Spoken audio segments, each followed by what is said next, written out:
అమ్మ పురాణాల్లో ఈ రోజుకి ఎంతో ప్రాముఖ్యత ఇచ్చారు. ప్రత్యేకంగా శ్రీకృష్ణుడు సుధాముడికి ఇచ్చిన అనుగ్రహం గురించి చెప్తారు. మరి ఆ సంఘటన మనకి ఇచ్చే సందేశం ఏంటంటారు?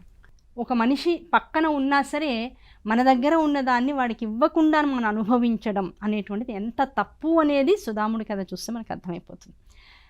ఏ పనినైనా ఏ విషయాన్నైనా ఒక మంచి మాటనైనా ఒక కష్టాన్నైనా మన దగ్గర ఉన్నటువంటి ఒక ఆహారాన్నైనా మంచినీళ్ళనైనా ఒక పరిస్థితినైనా ప్రతి వాళ్ళతో షేర్ చేసుకోమని చెప్తుంది. చిన్నప్పటి నుంచి పిల్లలు స్కూల్లో చేరంగానే ఏం చెప్తారు, అప్పటిదాకా ప్రతిదీ ఇది నాకు అంటారు పిల్లలు. ఎందుకంటే ఇంట్లో తల్లిదండ్రులు ఏం చేస్తారంటే మనకు పుట్టిన పిల్లవాడు వాడిని బాగా చూసుకోవాలని ప్రతిదీ కూడా ఒక 3 తెసి అమ్మ ఇది నీకేనా అన్న అని చెప్తాం. ఆ నాకే అని అలవాటైన పిల్లాడు స్కూల్కి వెళ్ళిన తర్వాత టీచర్ చెప్పిన తర్వాత ఏం చేస్తాడు, గురువు అనేటువంటి వాడి జీవితంలోకి వచ్చిన తర్వాత you have to share with your friends అంటుంది టీచర్. వెంటనే ఏం చేస్తాడు, ఉన్న భాగాన్ని 2 భాగాలు చేయడం నేర్చుకుంటాడు. ఆ ఫ్రెండ్షిప్ ఇంకా గట్టిగా అయితే తనకున్నా లేకపోయినా తన స్నేహితుడు అనేటువంటి వాడు ఆనందంగా ఉంటే చాలని తనకున్న దాన్ని కూడా దానం చేయడం నేర్చుకుంటూ ఉంటాడు. పిల్లవాడికి గురువు అనేటువంటి వాడి జీవితంలోకి వచ్చాక నేర్పబడేటువంటి మొట్టమొదటి విషయం పక్కవాడితో ప్రతిదీ పంచుకుని ఆనందించు అనేటువంటి విషయాన్ని. అలా గురువు దగ్గర ఉన్నటువంటి శిష్యులందరిలోనూ సుధాముడు అనాలోచితంగా చేసిన పనైనా, అదేదో ఇంటెన్షనల్గా ఎవరికి ఇవ్వకూడదు నేనే తినాలనేటువంటి కోరిక లేకపోయినా ఇద్దామనుకునే లోపల సరే నిద్రపోతున్నాడు కదా కృష్ణుడని, ఆడుకుంటున్నారు కదా మిగతా స్నేహితులని, తన దగ్గర ఉన్నటువంటి కాస్త శనగలు గురుమాత ఇచ్చినటువంటివి తానే తినడానికి ప్రయత్నించాడు. ఆ మనసులో కలిగినటువంటి భావన కనీసం తిన్న తర్వాత స్నేహితులతో చెప్పాడా, గురుమాత ఇలా ఇచ్చిందిరా, మీరేదో పడుకున్నారు కానీ నాకు ఆకలి అనిపించింది నేను తినేశాను, ఆ తినేశాను అనే మాట కనీసం వాళ్ళతో పంచుకున్నా ఇంత దారిద్ర్యాన్ని అనుభవించే అవకాశం ఉండకపోయాను. ఎవరితోనూ చెప్పకుండా మామూలుగా ఇంటికి వచ్చేసాడు. అందరూ గమనిస్తున్నారు, కాదు అన్నీ తెలిసిన కృష్ణుడు గమనిస్తున్నాడు. ఆ కృష్ణుడు ఏమనుకున్నాడు, ఏదైతే అందరికని ఇచ్చారో, అందరినీ పంచుకోమని ఇచ్చారో, ఆ పంచుకోవలసినటువంటి వస్తువుని ఒక్కడిగా అనుభవిస్తే కలిగేటువంటి బాధ ఏంటో జగత్తుకు తెలియాలి. సుధాముడి కథ చెప్పేది అదొక్కటే. ఇప్పుడు మనం ఉన్నాం, ఈ భూమంతా అందరిదే. భగవంతుడు ఎందుకు ఇచ్చాడు ఇంత భూమిని? 70% నీళ్ళని ఇచ్చాడు ఈ భూమండలంలో, గ్లోబ్లో. మిగతా 30% స్థలాన్ని, నేలని ఇచ్చాడు. ఇందులో మనం ఏం చేస్తున్నాం, ఇది ఈ 100 గజాలు నాది, ఈ 1000 గజాలు నాది, 1 ఎకరం స్థలం నాది కాదు, 100 ఎకరాలు నాది, లేకపోతే ఇంకోటి నాది, ఇంకా ఆకాశంలో ఉన్న గ్రహాలు కూడా నాది. ప్రతి చోట వెళ్ళి జెండా పాతుకుంటున్నాం, ఒక మైలు రాయి అడ్డం పెట్టుకుంటున్నాం. ఈ నాది అంటే ఇంకో 10 మంది ఉండవలసినటువంటి స్థలాన్ని నేను ఆక్రమించుకుంటూ పోతే ఇప్పుడు ఏమవుతుంది, కొన్నాళ్ళ తర్వాత ఇంకా నాకేది అనుభవించడానికి లేకుండా పోతుంది. సుధాముడి కథ తెలుసుకున్న తర్వాత ప్రతి వాళ్ళని కూడా నాదనేటువంటి దాన్ని పెంచుకోవడం తగ్గించాలి.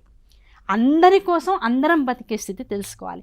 ఆ అందరం కోసం అందరము ఎంత చేసినా ఏది చేసావో అది నీ వెంట ఉంటుంది, అది పాపమైనా పుణ్యమైనా అని చెప్పేదే శ్రీకృష్ణ సుధాముల యొక్క కథ. ఆ కృష్ణుడు కూడా అక్షయ తృతీయ రోజున సుధాముడిని ఇంటికి ఆహ్వానించి ఆయనకి ఇవ్వవలసినటువంటి ఏదైతే ఇన్నాళ్ళు ఈ దారిద్ర్యాన్ని అనుభవించాడో చేసినటువంటి కర్మ ఫలితంగా ఆ దారిద్ర్యాన్ని తీసేయడం కోసం ఆ రోజునే పిలిచి ఆ స్నేహితుడికి కావాల్సినటువంటి సంపదలన్నింటినీ కూడా అనుగ్రహించాడని, ఆ అనుగ్రహించినటువంటి సంపదలన్నింటినీ కూడా జీవితాంతము మొత్తం తన శరీరం పడిపోయేదాకా కూడా సుధాముడు అనుభవించాడని, ఇంకా ఆ సుధాముడు అనేటువంటి నగరం కూడా ఎప్పటికీ అక్షయమైనటువంటి సంపదలతో తొలతూగిందని చెప్తూ ఉంటారు. అంటే ఇందులో ఏం తప్పు చేశానో తప్పు చేసిన వాడికి అర్థమయ్యేలా చేయడం, ఆ జరిగిన తప్పు జరిగింది అని తెలిసిన తప్పు చేసినటువంటి వాడిని క్షమించడం, ఆ క్షమాపణ దాంతోపాటుగా రియలైజేషన్, ఈ 2 కూడా అక్షయ తృతీయ రోజున వచ్చినాయి. అంటే ఈ రెండిట్లో ఉన్నటువంటి అంతరార్థం ఏమిటి, ఇదివరకు రోజుల్లో ఈ అక్షయ తృతీయ వస్తోంది అనగానే మనం చేసుకోవాల్సిన సంకల్పాలు ఇందాక అనుకున్నాం. ఆ సంకల్పాల్లో అంతరార్థంగా ఏం చేయాలి, తెలిసి తెలియక ఇదివరకు రోజుల్లో చేసినటువంటి తప్పులు, ఒక తప్పు మాట, ఒక తప్పు చూపు, ఒక తప్పు ఆలోచన, ఒకళ్ళ గురించి వాళ్ళు అక్కడ లేనప్పుడు మాట్లాడినటువంటి ఒక తప్పు, ఇలాంటివన్నీ కూడా వీలైనంత వరకు ఆ ఎవరి పట్లయితే మనం ఆ దోషం చేశామో వాళ్ళ ముందు కనుక ఒప్పేసుకుంటే ఆ అక్షయమైనటువంటి లోపల పశ్చాత్తాపం అనేటువంటిది ఒకటి ఉంటుంది చూసావు, భయం, అబ్బాయి తప్పు చేశాను, అది గుర్తొచ్చినప్పుడల్లా అబ్బా అనవసరంగా చేశాను అనిపిస్తుంది, కానీ ఒప్పుకోవడానికి ఈగో హర్ట్ అవుతుంది. మనస్సాక్షము కుళ్ళబడుస్తూ ఉంటుంది, అబ్బా చేసావు అనిపిస్తుంటుంది. కానీ బయటపడడానికి నాకన్నా వాళ్ళు చాలా చేశారులే ఇలాంటివి అని మనం సరిపుచ్చు చేసుకుంటూ ఉంటాం. ఆ సరిపుచ్చు చేసుకునేటువంటి స్థితిని అక్షయ తృతీయ రోజున, అదో మంచి రోజు, నిజంగా ఇది దానమా ధర్మమా, లేకపోతే నేను ఐశ్వర్యాన్ని సంపాదించుకోవాలా, ఇంకోటి చేయాలా, బంగారం కొనుక్కోవాలి, ఇవన్నీ పక్కన పెట్టేద్దాం. నేను చేసిన తప్పుని కనుక ఇవాళ యథాస్థితిలో నేను ఎవరి పట్లయితే ఆ దోషాన్ని చేశానో వాళ్ళ ముందు ఒప్పేసుకుంటే ఇవాళతో నా మనస్సులో ఉన్నటువంటి ఆ కించ, ఆ ఇబ్బందికరమైనటువంటి స్థితిలోంచి నేను బయటకు వచ్చేస్తా. ఈ భావన ఎప్పుడైతే నీకు వచ్చి ఆ తప్పును ఒప్పుకుంటావో, అవతల వాళ్ళ మనస్సుల్లోంచి ఇది ఒప్పుకుందే అనేటువంటి ఒక క్షమార్పణ భావనతో పాటుగా ఇది నాకు ఇచ్చినటువంటి రెస్పెక్ట్ ఏ స్థాయిలో ఉందనేటువంటి ఒక ప్రేమాస్పదమైనటువంటి ఒక చూపో, ఒక మాట, ఒక స్పర్శో కలుగుతుంది. అది కూడా అక్షయంగా అంటే జన్మజన్మాంతర పర్యంతము నీతో ఆ స్నేహభావం నీ వెంట వస్తూ ఉంటుంది. కనుక ఇచ్చిపుచ్చుకోవడం అంటే కేవలం పరమైనటువంటి విషయాలు కావు, మానసికపరమైనటువంటివి, స్నేహానికి సంబంధించినవి, ఆ తర్వాత నువ్వు చేసినటువంటి తప్పుల గురించినటువంటి విషయాలు, ఇలాంటివన్నీ కూడా ఆ రోజు ఓపెన్ అప్ అయితే, ఎలాగైతే ఆంగ్లేయులు మన దేశానికి వచ్చిన తర్వాత ఇప్పుడు యువతంతా కూడా అటువైపే వెళ్తూ న్యూ ఇయర్ రోజున అంటే జనవరి 1 రోజున రెజల్యూషన్స్ అని మొదలెడతారు. అవును, ఈ new year resolutions weight loss చేయడము, లేకపోతే ప్రోటీన్ ఫుడ్ మాత్రమే తింటూ ఉండడం, ఎప్పుడూ జిమ్కి వెళ్తూ ఉండడం, హెల్తీగా ఉండడం, హాయిగా నవ్వుతూ ఉండడం, లాఫింగ్ క్లబ్కి లేదా ఏదో చాంతాడు ఓపెన్ చేసుకుంటాడు. అవన్నీ ఎన్నాళ్ళు ఉంటాయంటే గట్టిగా జనవరి 5 కల్లా అన్నీ మొదలుపడిపోతాయి. ఈ అక్షయ తృతీయ ఎలాంటిదంటే జనవరి 1 లాంటిది కాదు, నువ్వు మనసులో సంకల్పం చేయాలి. ఋషులు చెప్పినటువంటి ఒక గొప్ప సందేశం ఏంటంటే మంచి అనబడేటువంటి ఒక సంకల్పాన్ని ఇవాళ ఈ మాట విన్న తర్వాత మన మనసులో కలిగేటువంటి ఒక మొట్టమొదటి మంచి ఆలోచనని నువ్వు సంకల్పం చేయి. అక్షయ తృతీయ నాడు అబ్బా ఇలా చేద్దాం అనుకున్నాను, నిజంగా ఒక మంచి ఆలోచన, ఒక మంచి పని, ఒక క్షమార్పణ అడుగుదాం అనుకున్నాను, లేదు ఇన్నాళ్ళు మాట్లాడకుండా చిన్న తగువు వచ్చినటువంటి ఒక స్నేహితుడిని మళ్ళీ చేరదీయదలుచుకున్నాను, లేదు నా ఆడబడుచుని, నా అత్తగా నేనంతా నా కుటుంబాన్ని బాగు చేసుకోదలుచుకున్నాను, ఏదో ఒక చోట ఒక యునైట్ అవుతుంది, ఆ మెమరీని బయటికి తీసి దాన్ని బాగు చేసుకోవాలనే కనీస సంకల్పాన్ని నువ్వు ఆ రోజు భగవంతుని ముందు చేయగలిగినా నీకు తెలియకుండానే ఆ మంచి సంకల్పం సిద్ధిస్తుంది. ఇది అక్షయ తృతీయ యొక్క అసలు రహస్యం. నిజంగా తెలివి ఉండి ఒక సంవత్సర కాలం పాటు ప్రతి తృతీయ నాడు కూడా, ప్రతి తదియ నాడు కూడా ఒక సంవత్సర కాలం పాటు నువ్వు వ్రతంగా చేసావా, ఇంకా నీకు చెప్పలేనంత ఐశ్వర్యము, ఎవరి ముందు దేహి అనే అవకాశం ఉండదు, నీ శరీరం ఇబ్బంది పడేటువంటి రోగాలు నీ జోలికి రాకుండా ఉంటాయి, అక్షయమైనటువంటి తృప్తి, ఆనందం నీతో పాటుగా ఉంటూ ఉంటుంది. ఇది అక్షయ తృతీయ వెనకాల ఉన్నటువంటి అసలు రహస్యం. అమ్మాయి, ఈ రోజున దానం చేయడం ఎంతో శ్రేష్టమని అంటారు. అసలు నిజమైన దానం అంటే ఏంటి? అది కేవలం ధనంతోనే పరిమితమా, లేక మనసుతో చేసే సహాయం కూడా అక్షయ ఫలితాన్ని ఇస్తుందా? ఇంతకుముందు అదే చెప్పుకున్నాం, అదే టాపిక్ చెప్పుకున్నాం. ఒక మాట, ఒక ఆ స్పందన, ఓ మనిషి పట్ల మనకు కలిగేటువంటి ఒక భావన, వీటిని కూడా ఆ రోజు మనం ఓపెన్గా అవతల మనిషితో షేర్ చేసుకోగలిగితే దానివల్ల కలిగేటువంటి సహృద్భావన, మన అనుకునేటువంటి ఒక ఆలోచన, మళ్ళీ ఆ విడిపోయినటువంటి బంధాలు మళ్ళీ ఏకమయ్యేటువంటి స్థితి, ఇవన్నీ కూడా అక్షయ తృతీయ రోజు అనంతమైనటువంటి స్థితిని, అనంతమైనటువంటి ఆనందాన్ని కుటుంబాల్లోనూ మనుషుల యొక్క వ్యక్తిత్వంలోనూ కూడా తీసుకొస్తాయి.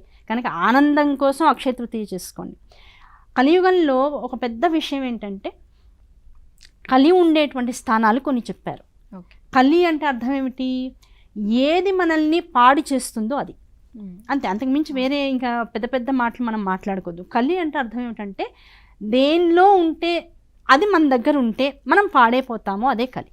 సో ఆ కలి ఉండేటువంటి స్థానాల్లో చాలా గొప్పదైనటువంటి స్థానం బంగారం. నీకు ఎంత బంగారం ఉంటే అంత కలి నిన్ను వెంటాడుతూ ఉంటుంది అని అర్థం. కలి అంటే ఎలాంటిది అంటే తలుపు వేసుకుని నువ్వు ఇంట్లో సెక్యూర్డ్గా కూర్చున్నా తలుపులు బద్దలు కొట్టుకునైనా సరే లోపలికి వచ్చి నేను పాడు చేస్తుంది, నిన్ను ఇబ్బంది పెడుతుంది, నేర్పిస్తుంది, ఇంకా నువ్వు బాగుపడకుండా చేస్తుంది. కనుక అటువంటి కలిని నువ్వు లాకర్లో పెట్టి దాచుకుంటున్నావు.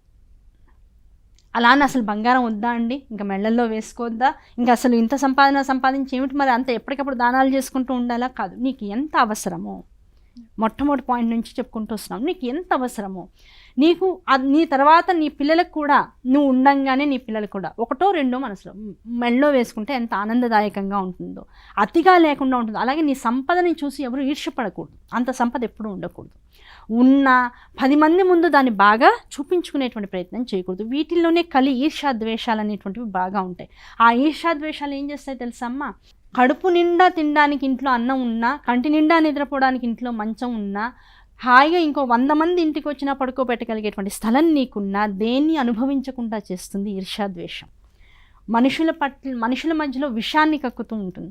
కనుక ఆ ఈర్ష్యాద్వేషాల నుంచి ఎంత నువ్వు యువతలకి రావాలి అంటే శాస్త్రం ఒకటే విషయం చెప్పింది, 10 మంది నీ కుటుంబ సభ్యుల మధ్యలో వాళ్ళెవరికీ లేనటువంటి ఒక కొత్త వస్తువు నువ్వు కొనడానికి నిషిద్ధం.